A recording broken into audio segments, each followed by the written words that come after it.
Welcome to this guide on the law of sines.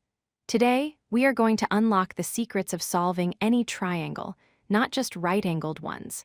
This is a fundamental tool in trigonometry that relates the lengths of sides to the sines of their opposite angles. Here is the formula.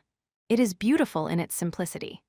Side A divided by the sine of angle A equals side B divided by the sine of angle B, which equals side C divided by the sine of angle C. Basically, the ratio of a side length to the sine of its opposite angle is constant for the whole triangle. To use this correctly, we need to agree on how to label our triangle. Vertices, or angles, are always capital letters like A, B, and C. The side opposite an angle uses the same letter but lowercase. So side A is directly across from angle A, and side B is across from angle B. So when should you use this? Look for a matching pair. If you know two angles and a side, like in the angle-angle side or angle-side-angle cases, you are good to go. You have enough information to set up a complete ratio and solve for the rest. However, be careful with the side-side angle case, often called SSA. This is known as the ambiguous case. Depending on the numbers, you might get no solution, exactly one triangle, or even two different valid triangles.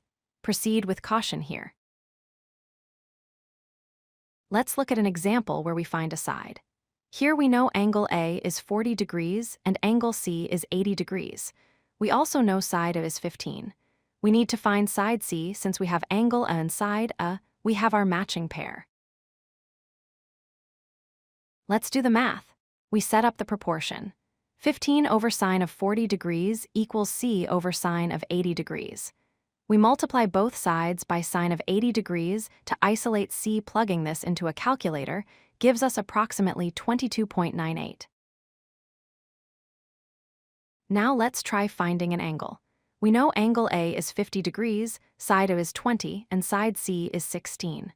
We want to find angle C again. Notice we have a pair with A and A, so we can use the law of sines.